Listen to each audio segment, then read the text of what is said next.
Welcome to the Last in Line podcast, where we discuss faith, hope, and truth in the lives of amazing servant leaders. You are in the right place if you crave purpose and if you hunger for a life of significance. This podcast applies biblical truth to our daily lives, and we pray that you walk away encouraged and inspired. This is the Last in Line podcast.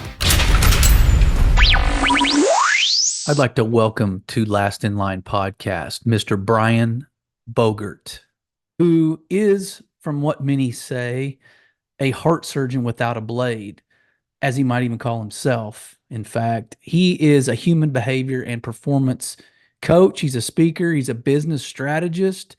Brian disrupts the normative approach on how to create sustainable growth and lasting change personally and professionally.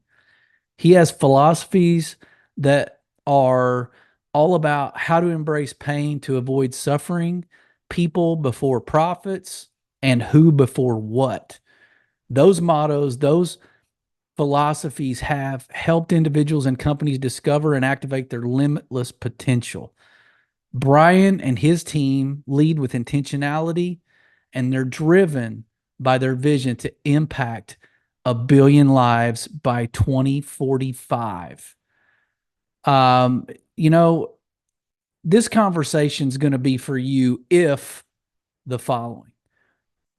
As he says on his website, if you're tired of suffering at work or in your relationships or life in general, if you know deep down that you're not living a truly authentic life, if you struggle with setting goals and reaching them, if you have a yearning to find your purpose and live your potential, if you feel lost or frustrated, if you struggle to make sense and grow from painful experiences, or if you find yourself repeating the same patterns without the ability to break through them. If any of that is you or ever has been, maybe you're in the middle of something like that right now, our guest, Brian Bogert, has the answers for you, and he has a coaching program that you should absolutely reach out and access that resource. So without further ado, welcome Brian Bogert to Last in Line podcast.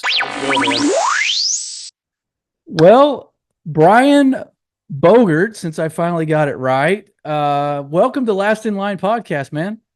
Man, I'm happy to be here. It's fun whenever we have some pre-interview stuff and there's just an immediate connection, some laughter, some love, and there was all of that going back and forth. So I'm looking forward to this. It's going to be a fun time. Yeah. So if you're like me, you get a little annoyed with people who feel the necessity to name drop, but I'm going to be that guy for just a second because I think it's cool the overlap and crossover we have. Now, tell me if these names mean anything to you. Hagner, Trucks, Boudreaux, Covey. Those names are pretty powerful names, bro. And I know you know. I text them on a regular basis. I know you know all of them, and that wasn't a coincidence that I chose those four. But no, I see you guys, and you're in the circles with each other, and I've had them on our show, and just been blessed to have some of those big time studs, and now you've joined the home team, and welcome aboard, man. Glad to have you here. I'm happy to be here, brother. I guess I was last in line, literally, of those guys, but I'm happy that I got to the front of the line this time, right? That's right. That's right. So the spotlight is on you. No pressure, although I know you dig it. I know that you are bring it on. You like the hot seat. And we are going to get into a little bit of hot seat questions, kind of quick aim fire stuff. But before I do that, man, I just feel like even though a lot of my listeners probably know you, maybe for your childhood, your family, maybe even specifically your relationship with your dad growing up, like paint me, not a Birmingham, but paint me a Bogert family portrait real quick of your childhood. Yeah. Well, since you asked the question the way that you did, I'm going to bring a couple of things to light that I don't necessarily talk about always, but was born in Phoenix, Arizona, moved to Southern California relatively quickly, lived in Mission Viejo. And then by the time I was 3, we uprooted and we moved to Australia for 1.5 years. Then we moved to England for 1.5 years. And so by the time I was, 6, I had moved 5 or 6 times already, 2 international moves, and then we ultimately relocate back into the States.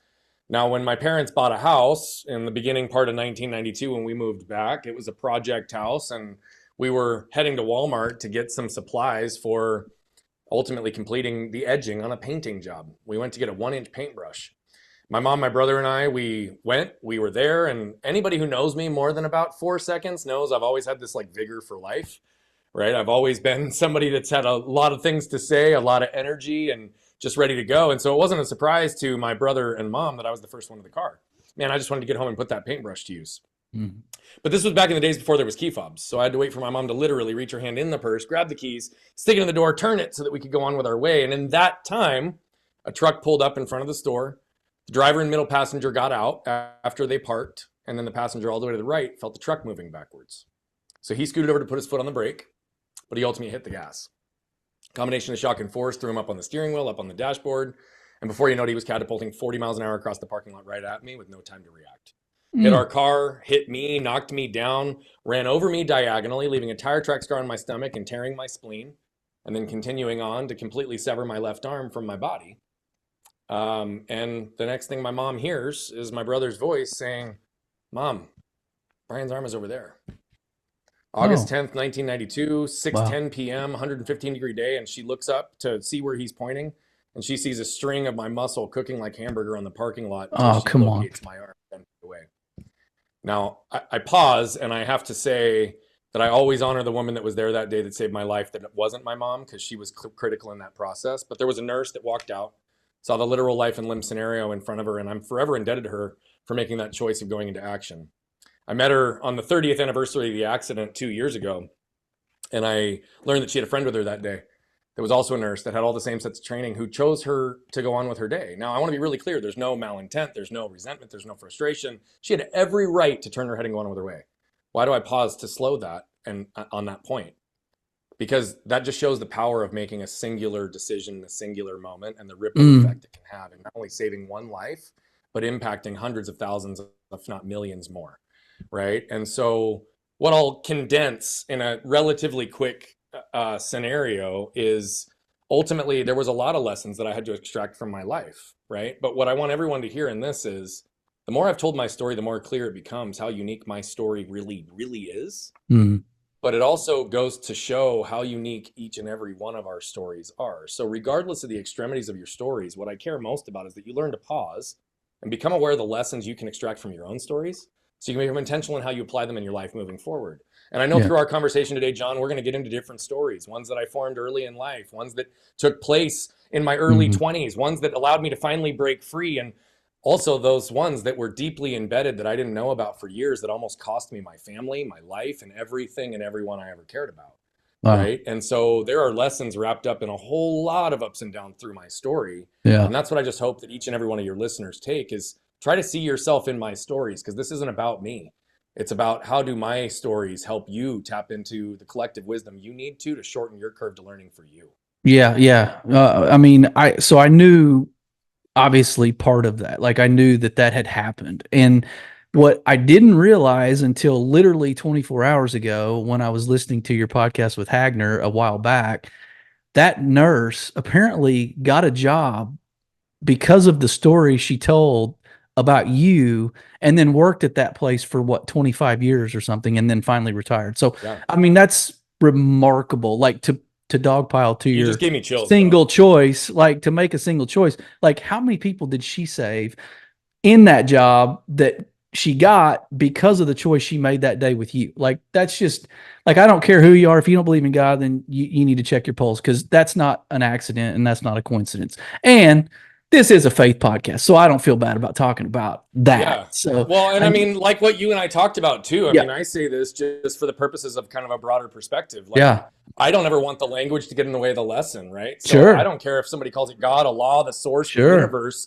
At the end of the day, I do believe there's something that connects all of us, and whatever your framework of belief is, right? That's all I want you to hear the lessons through, because it's not about conflict. And oh, by the way, I don't necessarily believe there's as much discrepancy in all of our man-made constructs of religion than we really want to believe, right? At the end of the day, we're all connected. We are all here for a different reason.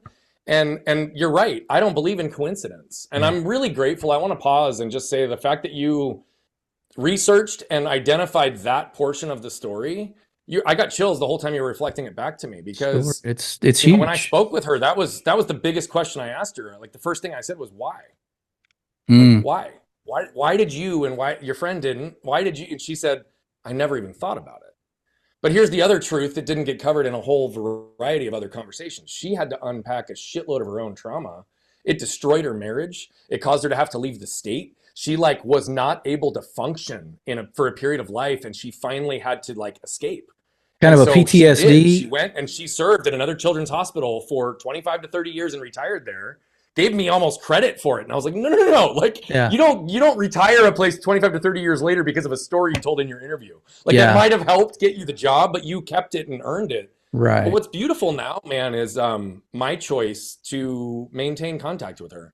Yeah. Because she's in a stage in her life where she doesn't have a lot of people around. She's more disconnected than she's ever been. She's out of the hospital system now. Family is afar. And so, you know, I communicate with her as regularly as I can to just be able to be there for her in the ways that I'm able to repay today versus all the time that I didn't even know who she was. Right. Well, that's incredible. And I mean, when you hear stories, you start illustrating in your own mind of this setting. And I see you as a kid who I have a couple of these similar personalities where, like you said, you light up a room when you come in it as a kid. Like, you are sometimes even bouncing off the walls, right? You're highly energetic, and we like to medicate those kids now, which crazy, because we would have all been medicated when I was a kid if that was the case. But you had a lot of energy.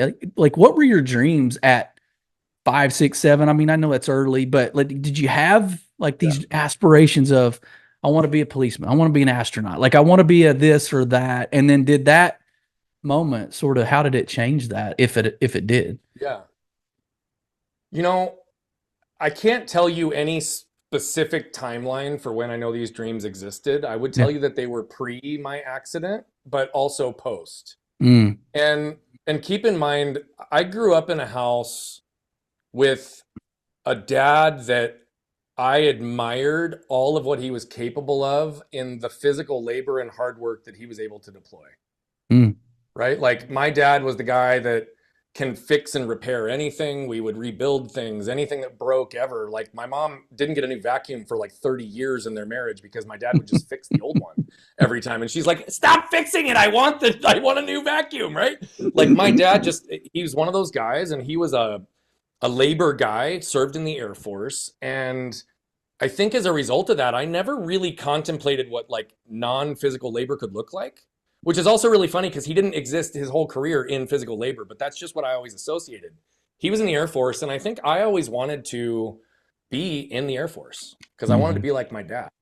But I also remember watching Top Gun, right, when I was a little kid, and remembering, right, when it was age appropriate, the scenes that I was able to see back then, right? Sure. I remember feeling the level of intellect, the level of like clarity, the decisive nature, like the quick action, and like that just resonated with me. And things always seemed to come easy to me physically. And so it seemed like a no-brainer, right? Firefighter, police officer, Air Force, like that was a no-brainer. Clearly those were not options after my arm and my accident. I wouldn't pass any of the physical examinations, even though I can compete with just about anybody in almost any sport. I can hang, I can do those things. But here's the other reality. If my physical body is what's going to be required for me to save somebody, and I don't have the full ability that someone else might, right? I would actually be doing people a disservice if I found myself in a situation that I wasn't capable of helping. Right. And so it just wasn't the right path.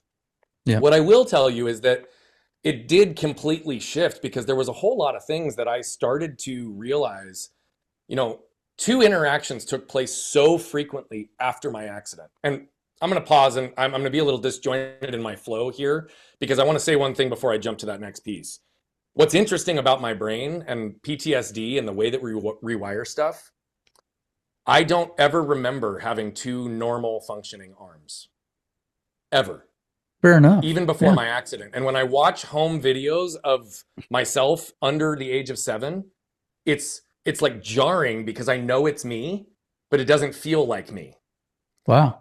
And so it's really fascinating that my entire existence got almost rewritten when this took place as well. And so where I was going with that is, when I would get out of the hospital, I had a teddy bear in between my arm. And to your point, right? Like I attracted people. And so people would always come up and be like, hey, what happened to you? expecting me to give the normal answer of like, I flew off the jungle gym or I raced my brother, and I'd look at them deadpan in the eye and say I was run over by a truck and my left arm was torn off. Yeah. Now, two things would happen with those people. They would pause and they'd turn to my parents for validation, which told me what? They didn't believe me. They didn't believe my own truth, the one that I'm living and existing in, the one that I am embodying right now. They're challenging. Man, it's too audacious. How could this 7-year-old boy? No, he didn't get run over by a truck. And my parents would always be like, no, that's exactly what happened to him. Yeah. Right. But it conditioned this belief that I wasn't going to be seen and understood. I wasn't going to be connected. It didn't make me feel safe. It didn't make me feel protected. Right. And then those same people would start to view me through their lens of what they'd be capable of in my situation, immediately limiting me and telling me all the things I would never be able to do because they couldn't envision themselves in my capabilities and capacity. Yeah. Let me interrupt you right there. Can I interrupt you real quick? Go interrupt. I think we're gonna probably be doing this a lot with each other, but I don't mean to cut you off, but I have a question with that. Go. Yeah. So give advice to people that are those people that absolutely put you in a box and limit, right? Give advice to those of us who come in contact and that interpersonal dynamic with people that have experienced that level of trauma. Like, what can we do better in those situations? Does that make sense? First and foremost, don't stare. Yeah. Like, that's the first thing. Seems fairly intuitive. Yeah. Like, if you have any inkling of curiosity, care, or compassion, don't fucking stare. Sure. Right? Like, that is probably one thing I can tell you, that anybody who has some level of physical difference that looks different, is that an injury, whether it was by injury or born, it doesn't matter, right? It's don't stare, just come talk to me, right? Like, it's not that big a deal. The second piece is that don't feel sorry for us.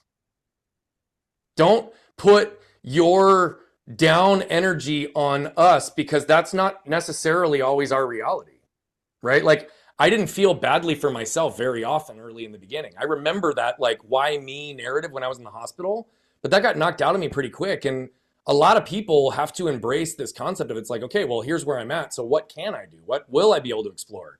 And it's about curiosity, wonder, and opportunity more than anything. And so don't feel badly for us. Yeah. Treat us as if we're anyone else. It's just a part of our story, right? Your wounds might be internal because your dad never gave you the love, admiration, and attention you deserved when you were 6 or 7. And therefore he left when you were 10. And now all of a sudden you've got abandonment issues.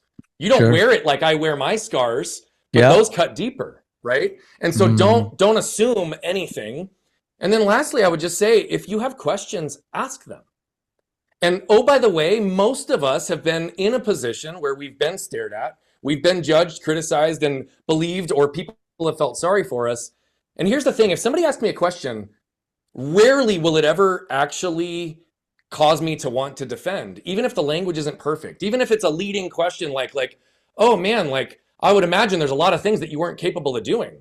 It's a pretty closed-ended directive belief that they're layering on top of me. But if they frame it in the form of a question, I can say, actually, that wasn't really my reality, right? One of the few things that I actually struggle with physically still today is cutting steak, because I don't have a tricep in my left arm. So to sit at a table and hold down the fork and cut is one of the most challenging things I've ever done.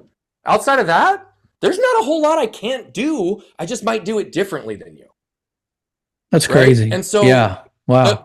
So that is how I would coach anyone in that scenario. And what's really beautiful, the timing of this conversation is perfect, because that question, you had such like an intuitive pulse, and you may not even realize it. Just this last weekend, I was at a gala event for the Challenged Athletes Foundation. Challenged Athlete Foundation exists for the sole purpose of getting people back into sport, whether it's equipment or adaptive technology or whatever they need. They support a lot of Ironmans, but they do a multitude of different things. I am used to being the only one in the room in almost every room I walk into. Yeah. Right? What I mean by that is I'm typically the only one that has a physical, what some would call a disability or a deformity or whatever you want to call it. This is just my body and my arms, and it's a result of an injury. So I don't put labels on that. It's just my body looks different. But I was in a room at Challenge Athletes Foundation with 50 to 100 adaptive athletes who are all used to being the only one in the room. Wow. And yet when we are all together, There was no hesitation. There was no concern. We talk openly. We don't stare. The number of times I went to shake someone's hand as I'm being introduced, and I realized they have an upper extremity issue as well, and I'm shaking a numb or lame or limp hand, right, because of some injury, right? I just immediately don't even question it. It's like, oh, cool, I'm shaking this guy's hand, and now we're gonna have a conversation around like why we're both here and involved. But this sense of like community and relevance and understanding is, I would also challenge and put into everyone's mind, is how often are you approaching someone who's used to being the only one in the room? That's And good. are you asking them to speak for, be bigger than themselves, speak for other individuals that look like them, experience life like them, right? Get restricted by the limitations that our world puts on them, right? Focus on them as a human. Yeah. And that's really what I want to say, because That's with so good. humanity, we're not that far apart from each other, brother. No, it's good. And everybody's got some sort of wound. Like you said, some are more visible than others. But I like that you give that encouragement to those of us who can't empathize. And sometimes our sympathy becomes pity and then becomes this limiting approach to them as all, and put words in their mouth. Right. And so, no, I'm glad you went there. So I told you we were going to do a little hot seat action here, and it's Awesome, brief, bro. We'll take it wherever you want. So I call it life sentence. All right. So you're going to finish the sentence for me, or you're going to fill in the blank for me. All right. This is you. Okay. This is from your perspective. All right. Here we go. I think they're pretty light. I don't know. They might get heavy. It's a crapshoot. So be ready. All right. All good, man. All right. Blank was the trash, because you talk about, right, taking out the trash. Okay. This is part of your life's work, and we're going to get into that. That's why when I'm qualifying for the listeners, they're like, why is he talking about trash? So here we go. Blank was the trash I wish I would have taken out long before I did. Oh, man, that one hit hard. I'm going to say shame primarily, because though I dealt with anger is a secondary emotion. Okay. And so I would say shame, and I'm happy to explain it, or I can keep it just hot fire and keep it there for now. No, I usually ask people to elaborate as they're comfortable. So you roll with how you want to roll. If not, you can leave it at that. I want to understand. I want people to understand this, right? So shame, I believe, is the ultimate wolf in sheep's clothing. It is deeply impactful. It lowers our frequency to the lowest registerable frequency on Hawkins frequency scale for our vibration and the way we move through the world. It keeps people stuck. And why do I say it's the ultimate wolf in sheep's clothing? Because it presents itself as about 50 other emotions: control, perfectionism, scarcity, right? You name it, the list goes on. Guilt, right? And so it is so predominant. It is so dominant within our society, and it has such a ripple effect of impact, right? Up to and including the fact that should is a shame-based word. It implies whoever you are, or whatever you're doing, you're not good enough. But how many of us growing up, that's all we heard is you should be this, you shouldn't be that, you should want this, you shouldn't want that, you should, right? Should is driving us into a bucket of who the world has told us who to be, instead of allowing us to be exactly who we are. Shame was the veil of trash, the level of pain that caused so much self-protection that it disconnected me from who I was and what I wanted in this world. Wow. Yeah, there's a lot of shoulding all over us, isn't there? And we, we've done it to ourselves probably more than other people have done it to us. And I wonder too, is shame just kind of a dirty word for insecurity? Are they cousins of each other? Is one a byproduct of each other? I mean, what are your thoughts? That's a great question. No, I don't think it's just another narrative for insecurity, but I think insecurity can be a byproduct of shame. Got it. Okay. Now, there's also times I think that we can be insecure in something and it might not be connected to shame. So I want to be really clear on why I say that. Shame ultimately has two talk tracks. Okay. And I was only aware of one of them, which is part of the reason I stayed trapped in mine for so long. Okay. The predominant narrative is I'm not worthy, I'm not good enough, which you could argue is insecurity, but it's typically coming from a source of external source that creates intellectual and emotional beliefs that then translate into insecurity, right? Good. The other is when you shut that down, you show up in the arena and you're ready to go to battle. It's who do you think you are? Boom. See, this is what impacted me, because the bigger I lived my life and all the epic shit that I did, the more I felt I needed to apologize for it. Imposter syndrome. Because I believed I was making others feel small by me living big. And that was only because of their own threat, because of their inability to see themselves walking down a similar path. Yeah. Right. And so the reality of it is that that was the one that caught me. And that one caught me really, really, really hard. Right. And it came to a place of really strong self-preservation. And so I think that's a great question. Mm-hmm. I think insecurity is more often a byproduct of shame than it is that will cause it. But like I said, I think that there's other elements that can cause insecurity, right, that are coming from different emotions. Yeah, that makes sense. Total sense. One is super rooted a little deeper than the other, but yeah, it could be semantics as well. But all right, so let's roll on. And like I said, see, I didn't even know that was going to be the deepest one, I hope. But it was, we led off with the 100-mile-an-hour fastball. Okay. How about this one? So I need to take my own coaching advice in the area of. Whew. Man, this is an ever moving target, but I would tell you in my current state, it is. Ooh, I want to sit with this for 1 second because there's please like 4 different words bouncing in my head. Absolutely. And I want to make sure I answer this as honestly as I can.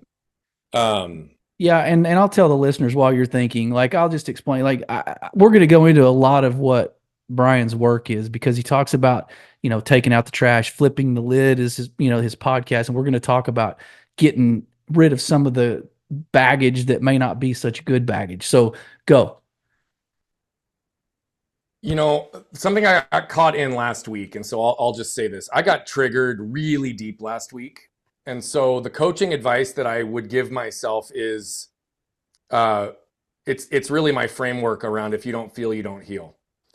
I got really triggered in a moment last week. And the reason it's significant is that I get triggered often. I'm a human, right? Stuff happens.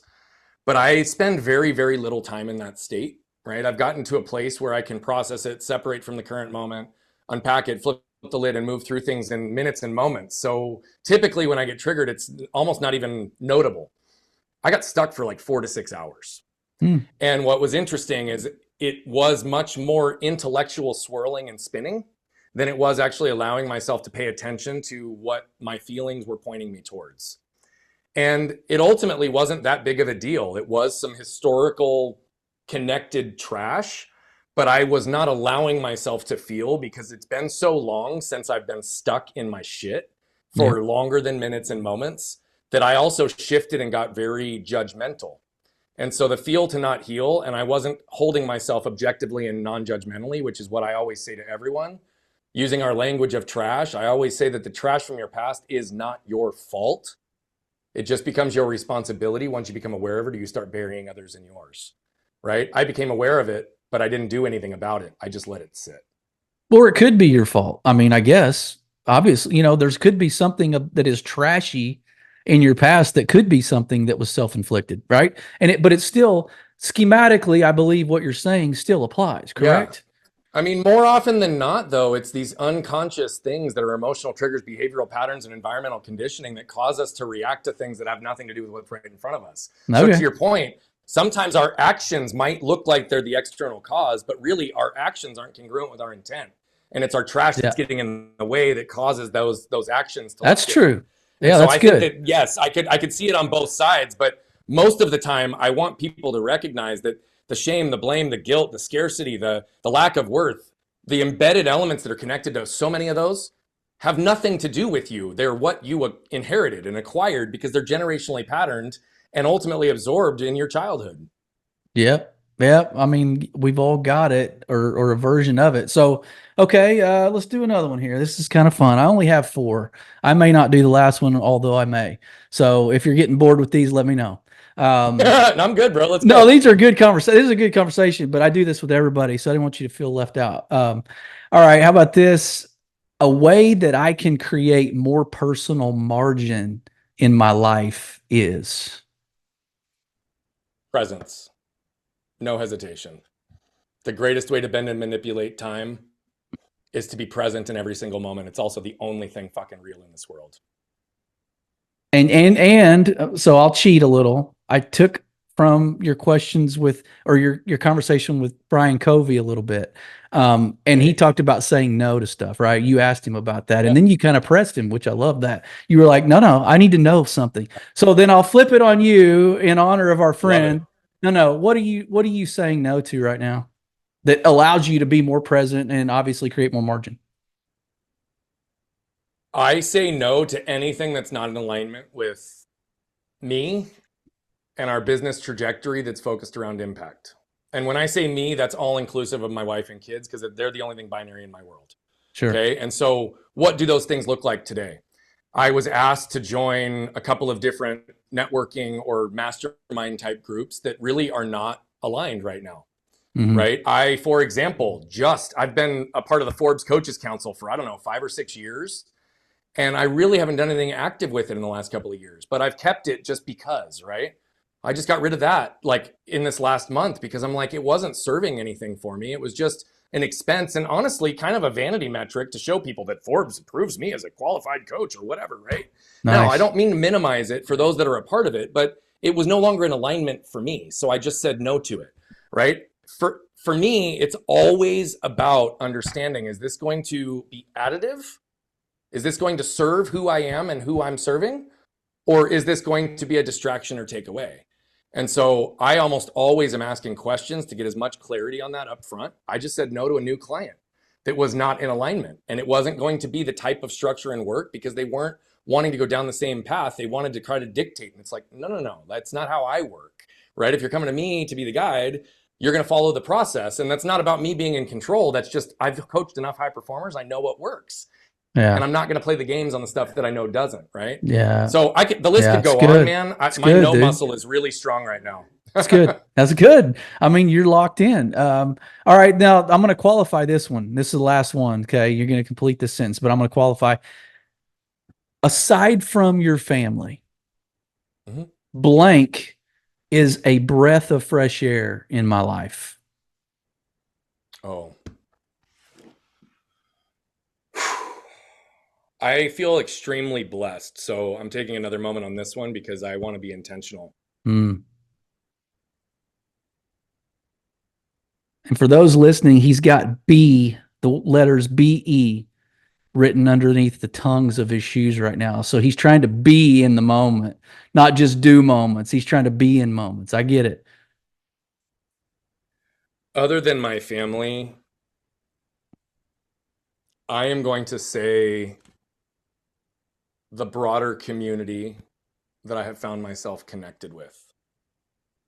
You know, I used to be in a place where I was surrounded by people, but would often still feel alone. Mm-hmm. And now I feel so connected that I can be alone, but I don't feel lonely. Mm-hmm. And so that's been a real gift for me because it's been a process of me opening to receive what others are able to give and provide versus always having to be the one to give. And that's the true sense of community that I didn't have in my life for a very long time. That's a great answer, dude. I wish I had a sound check here with an applause because that was great. I wish I had a little sound effect going, but I love that.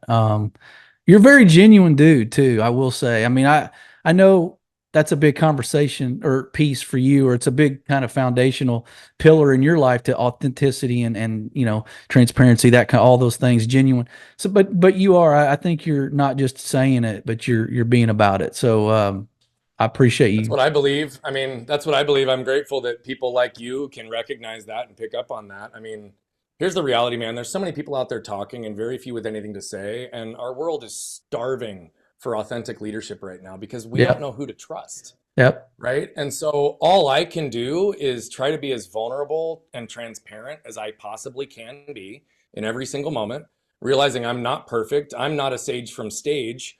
Right. But at the end of the day, too, like, people will feel congruence or lack thereof.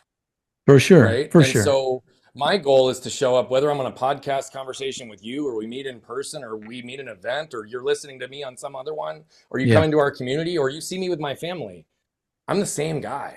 Yeah. Man, like I'm the same guy in every category. My roles and my hats change slightly based on who I need to be present with, but I'm still the same guy. And so that's not something that always existed in my life, right? There were roles I played and I would shift between those roles stealthily, right? And it was never through the intent to pull a guise or a mask over people's eyes. Yeah. It's because those were the roles I believed I needed to play. Now I'm in a place where it's like, look, this is me. Take it or leave it. Like, if you can't tell that I want and care for you, right, in any interaction that I have, then I'm not being congruent, because that's ultimately what I care about, is others, their growth, their potential. And if I can show that in every moment. So I didn't mean to elaborate on that very long, but I just wanted to say thank you for saying that. It's good. I'm grateful to receive that when people who I've just met can acknowledge that is truth for them. And I think the world is craving the truth more than ever. And we are searching for those people that are not afraid to cross a particular line based on their standards and the ones that they stand on and are unwavering off of. Yeah. So I think the world's craving that. So, all right, well, sorry, not sorry, but we're going to pull the pin on this grenade, and I'm going to let you go wherever you want. When I talk about pain and trauma and suffering, we talked a little bit about it, right, already, but I think there's more to unpack a little bit here. And I have a statement that I want to read to you that I probably isn't unique to me, but I sort of polished it up. But so I think, and it's simple, pain is inevitable, but suffering is optional. Now, go with that. Like, what say you around that topic? Well, one of the things I like to say is that we all must choose our pain, or our suffering will choose us.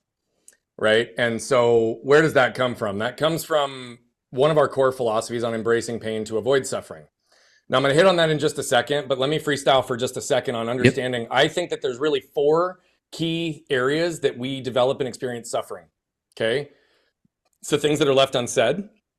It's the things we lack permission to feel or say. It's the things we lack the words to articulate or understand, or the things that are left undone. Bringing full circle to what you even just said in the world desiring truth, my purpose and reason for existence, so clearly defined, is to allow my truth to give others permission to live theirs. And what I also say, and people ask all the time, they're like, who's a good client for you? Who's not a good client for you? How do you know? Here's the reality. If someone does not have the desire or courage to stand in their truth, they're not ready to be a part of my world yet. Okay? Now, when I talk about those 4 areas of suffering, every time I speak my truth, I'm acting and I'm saying based on my own truth. So I'm not only alleviating suffering for myself, but I'm giving words and information that gives people permission to feel and say things they haven't otherwise. Gives them words to articulate and understand them, so that they now have a shift in perspective, which now frees them to act and do. Okay? That is ultimately how I try to live my life in every interaction I have. Now, the concept that supports this, I'll give some framing around. It's this idea of embracing pain to avoid suffering. But I also believe that this is where we gain freedom. This whole idea came through the lens that I was in a fog for those 5 to 7 years post-injury. My parents were not. They were intimately aware of the unceasing medical treatments, years of physical therapy, and they ultimately saw the idea of their son growing up without the use of his left arm as a source of great potential suffering for them. So they willed themselves day in and day out to do what was necessary, to do what was tough, to ultimately embrace the pains required to strengthen and heal me.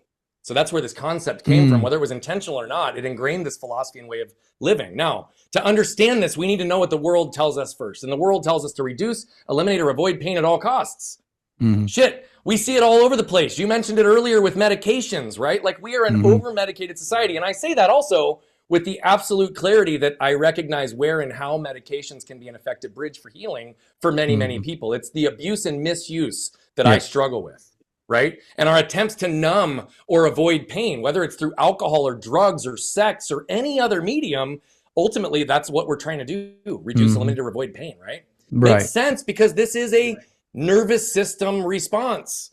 Fight, flight, fawn, or freeze come from the need to keep ourselves safe, to ultimately anticipate threats so that we will live and survive.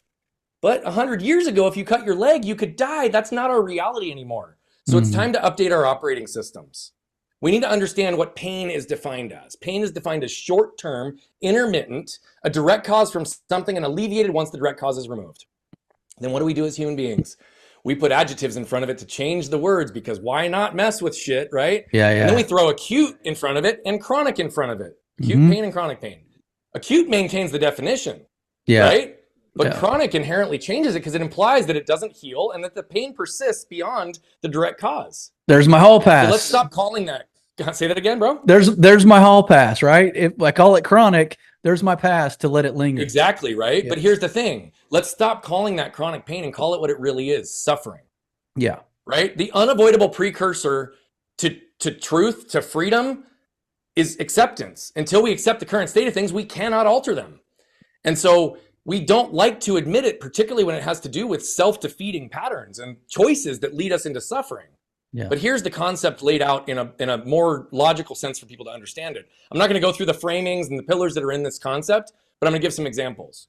We can embrace the pain of hitting the gym for 30 minutes a day to avoid the suffering of aches and pains of a sedentary lifestyle. Yeah. We can embrace the pain of a difficult conversation with a loved one or spouse to avoid the suffering of being stuck in a loveless marriage, or frankly, wanting divorce and not having a path out.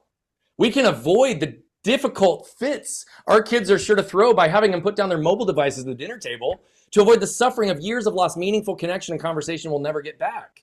Right? As business owners, we can embrace the pain of firing our top salesperson who's contributing the most to top line growth to avoid the suffering of losing all our other top talent and stagnation because they were the greatest cancer in our culture. Yeah. Right? I also will sit here and tell you that I'm a big believer that each and every one of us, to ultimately create freedom, need to identify and embrace the pains that have kept us stuck in these self-defeating patterns, the trash from our past that we continue to trip on and bury others in to avoid the suffering of a disconnected, lonely life where I don't get to live in my power and potential. Come on. This is Come the on, concept dude. of pain and suffering, because I do believe that we all must choose our pain or our suffering will choose us. Well, and at the end of the day, I want to be the one who's choosing. And you also talk about, well said, by the way, you also talk about doing self over being self. And Yeah. I wonder, how does that, your pain, your depression, the trauma, even the suffering, how does that empower the doing and almost inhibit the being part? Oh, dude, so much. First and foremost, I have to say my doing came from twofold. One, like many, many, many high performers, I learned to receive love, validation, and connection through performance. Yep. Which meant when I did cool things, that's when I felt the most loved, the most connected, the most worthy. And Yep. so it felt like it was contingent upon action for me to get those feelings that I desired the most, which is what we all want, right? We want to feel love, importance, right? We want to feel safety, protection, being seen, understood, and connected. And so all of that's real. Mm-hmm. The other side of it, though, is that my doing also was a part of my numbing, right? I dealt with severe physical pain almost daily for 31 years. The more I would do things, the more I could be active, the less I would think about my pain. So I wouldn't allow myself to sit on the couch, even on the days that I wanted to, because I didn't want to feel. Yeah. Now, what I didn't realize until later, and this is a part of some of my broader conversations as well, is that when I shut off physical pain because it exceeded my ability to cope, I also shut off mental pain, emotional pain, and spiritual pain for 20 to 25 years. And they ultimately came back and almost cost me everything and everyone I ever cared about in my life. Right? And so why do I say this? Because my doing didn't allow me to get to the level of healing that was required in those three fields. My body healed, but I was still experiencing physical pain, sometimes at a debilitating rate. It was only when I learned to surrender and stop fighting that I realized that the gift is always in the gray area, when I'd been fighting to force one side for my entire existence. And when I started to be able to realize that through surrender, that also was the ability to be, to sit in my feelings, to understand them. It correlates to one of our other lessons, which is if you don't feel, you don't heal. Yeah. And so for me, I had a numbing process that was super, super involved in it. And it wasn't until I started to unpack and understand all of how these things were keeping me stuck that I realized the more I can be, the more I am, right? And it's a complete shift. Here's the other beautiful part. You probably haven't heard this on any podcast because I haven't been talking about it until recently a whole lot. I'm 6 days out from 12 months with zero physical pain after 31 years of nearly daily physical pain. And by the way, that's all a result of learning how to be and be me. Let's go. I mean, you're right. And what, not that I need to defend, because I know you're not saying anything about like the research I was doing. I couldn't find a book that you had written. I'm like, where is Bogert's books that are out? I haven't written one books. Yet. I know. Yeah, I haven't written one yet. And here's the thing. I wasn't ready to tell certain parts of my story until probably recently. And I don't mean that like I was hiding it. It's that I've never viewed writing a book through the lens of patting my ego and believing that people want just this autobiography of me. They don't. What do they want? They want to be able to see themselves in my story. They want to understand with relevance, what are things that I learned and how are ways that I moved through it? Tangible, right? Not just concept. And so I didn't really have a framework that I felt like I could utilize to communicate that at any point up until really the last couple of years. Now, what I will tell you is I do have a book outline. I've got the table of contents and I have the chapter summaries already written, but it's been sitting for the last few months, and it's been sitting with intention because something is off and it needs to shift.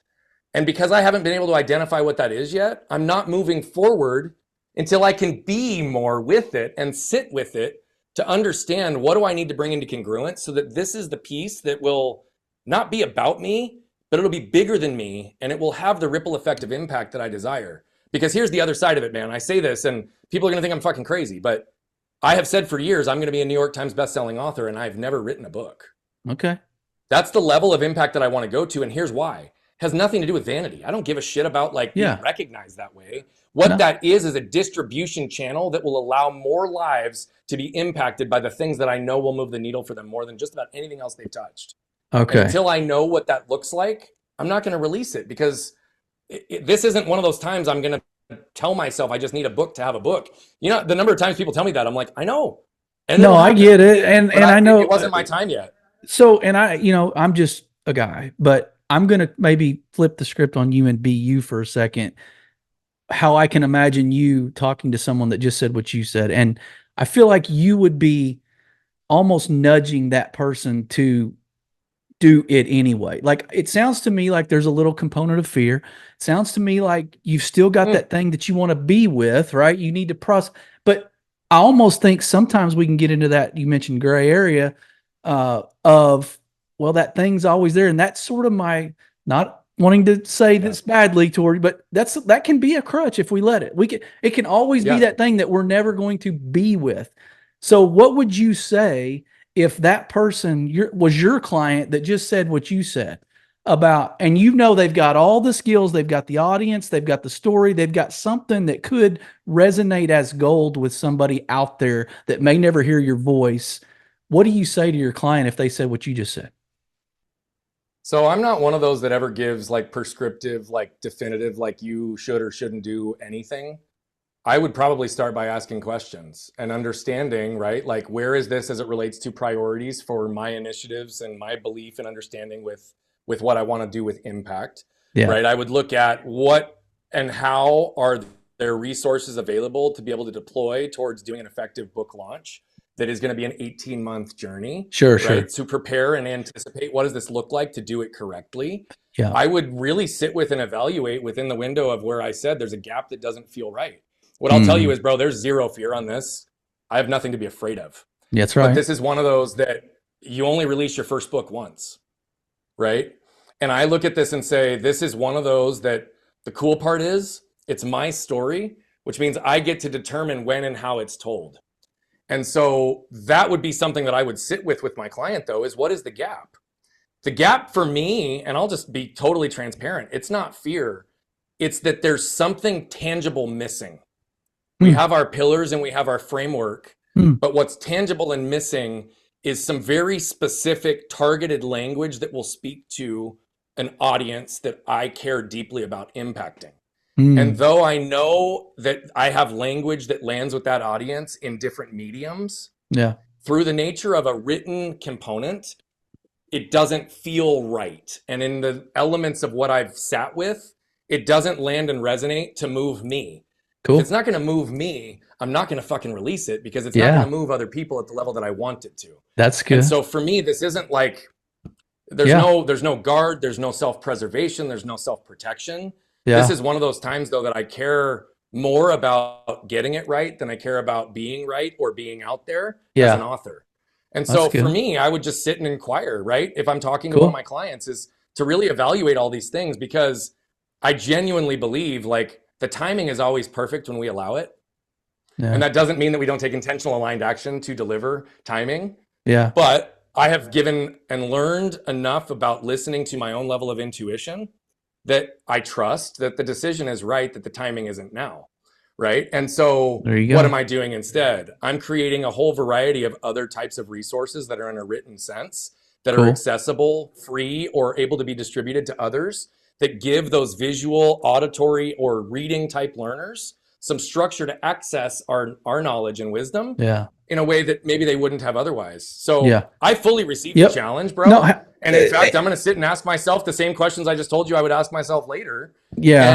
And I will go through that process because it's if ultimately I get clarity as a result of those questions, then I'll do it. It's And if all it timing. doesn't, then it's not the right time. But this goes back to your question on It's all no, right? timing. Like Yeah. it has not been the predominant priority, and it's not been an avoidance either. Sure. Okay. Yeah, no, it's fair. And you know, I know it's cathartic to journal, they say. Now, I've written 3 or 4 books, you know, more guides, handbooks, small group study stuff for guys, but you know, it's a tall there's demands on that once you finally pull the trigger, right? And you got to realize and be honest with yourself and your family. Like, am I going to carve out 18 months to make this do the right way? But is there some sort of, to your coaching for people, how cathartic is the written form of expression in your mind think for it's journaling huge. and things like that? It's huge. I think it's a big part of a lot of the inquiries that we have. And frankly, some of the things that I think are missing are being supplemented with some of our other resources that we're developing right now that will be a part probably of the book long term, which are not only framing and understanding of some of the pillars and ways to move through it, but also the questions to ask yourself to get yourself to inquire. And so for those that are in our mastermind and my one-to-one clients, they're the only ones that get access to the full depth of the journals. But we have our pillar journals. Each one is anywhere between 20 and 45 pages of not just content, but prompts to allow people to actually sit with in the awareness pillar, in the ownership pillar, in the unpacking pillar, and flip the lid and then move. Not only how to understand and evaluate this from an individual perspective, but where and how is this relevant as it relates to my business, to the people that I'm interacting with my prospects, with my clients. Because at the end of the day, what I understand is, look, all of the work that I do makes people better humans and more capable of running better businesses to create more impact. Yeah. But if we don't take the time to really pay attention to and understand our alignment and clarity in each one of those areas, we're going to be missing something. And I think that there's a cathartic healing to writing, but it's also a different form of expression. The way I speak verbally is not how I write, which is really interesting, right? So I write completely differently and I'll have different framings around certain things, but the way that I speak is not how I write.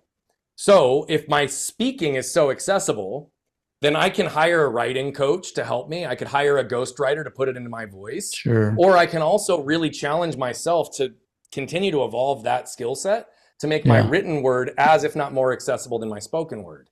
And so these are things that I'm growing through right now. It's crazy. But it's a lot. But yes, we have a lot of those that are designed to get people to be intrinsically focused and reflective. That's good. No, it's good, man. I look forward to it because I know it's happening, and I think it's going to be one of those kind of moments that we all sit back and go, okay, well, he must have known it was time. Like when we see it, right? We're going to be like, okay, well, this is the right time because he wouldn't have done it prematurely or it'd have already been out. Yeah. So before I let you go, man, I kind of randomly do this. Picked it up from a company I was at back in the day when we were kind of assessing management, and you've heard of the 360 review process of employees and their leadership. So I want to give you this. It's a start, stop, continue for yourself. So beautiful. What do you want to start doing more of? What do you want to stop doing? And what do you want to continue doing that you feel like is a sweet spot and you're going to just keep rolling? Yeah. Start, stop, continue, right? Is that what I'm hearing? Okay, I just want to make sure I don't lose it. No. What I want to start is, and this is a reignition, but it's a start of a regular and consistent process of not just connecting with people, but connecting people with other people. I am a phenomenal connector. And one of the things that I love more than anything is bringing people together for collective impact. And at various points in my journey, most recent being a great example, I've not been as active in that process, but every single time it feeds me. And when I say it feeds me, I don't mean that even from a selfish perspective. I may not get anything from it directly or tangibly, But I so much love getting people to see what's possible and to do it in conjunction with others. I think the only way we change the world is collectively. It's never going to happen For alone. sure. And so that's something I want to start doing more actively, because every time I do that, there's always miracles that happen as a result. Cool. What do I want to stop doing? I want to stop any negative, low frequency friction or elevation with my kids around anything ever. I have gotten myself to a place where my kids don't even remember having an angry dad, which is a model and example of what's possible in breaking generational patterns. However, there are still times that I feel myself lock up. I feel myself get irritated. I feel myself almost go into stop doing that, when in reality, it might just be something that's curiosity and wonder based on the state of life that my kids are in. And I know that anything I react or restrict to is a reflection on areas within myself that are not resolved. And so I want to stop having any of that ever interact or affect my kids. Because, by the way, if I elevate, it never solves the problem. But if I stay neutral and diffused, it always works itself out. Yeah. And so that's within a level of self-control. And though I'm very good there, there's moments that I still need improvement. What do I want to continue? I want to continue this process of realizing that there is no final destination, only constant evolution of self. As far as I've gotten in my level of healing with a whole variety of things, the way we've been able to build businesses, connect with others, have impact, what I recognize is that I have to be not only the student, the example, but also the coach. And so for me, any area that I don't have relevance or understanding, especially as it pertains to like how I can move myself or better move my clients, I need to continue down that process of realizing that I've not arrived. Nowhere even close. I'm living the best life I possibly can live in alignment with what I've always hoped and desired right in this moment. Hence the fact that I have zero physical pain, right? It's a representation of the level of healing and congruence that exists in my life. But what I also know is that if I don't remain vigilant on the path that I've continued to be, that things can recycle and come full circle and bite me. And that's not from a position of fear. That's just a position of, look, like I want to continue to fight for my future, not fight rooted in revenge or angst or fixing. I just always want to get better. There you go, man. I mean, there's nothing else to add to that. I mean, I like that because you've obviously given it some thought, because that question often catches people off guard a little bit. And I've never thought about it, bro. I've never been asked that question. I mean, subconsciously, those concepts probably consistently swirl in your mind. Yeah, it wasn't in that framing though, but you're right. Yeah, you're right. I'm always looking at myself through that lens. Otherwise I couldn't answer that question, right? For sure. Yeah. So it's good, man. Well, I think I've probably overextended my time, and it's been a joy to get to know you, man. It's been a joy to hear your story and have you elaborate just what's made you great and so impactful in a lot of people's lives. And we always are wanting good dudes like you to come on this show. So it's been an honor to have you, dude. I'm humbled by it. I'm blessed by it.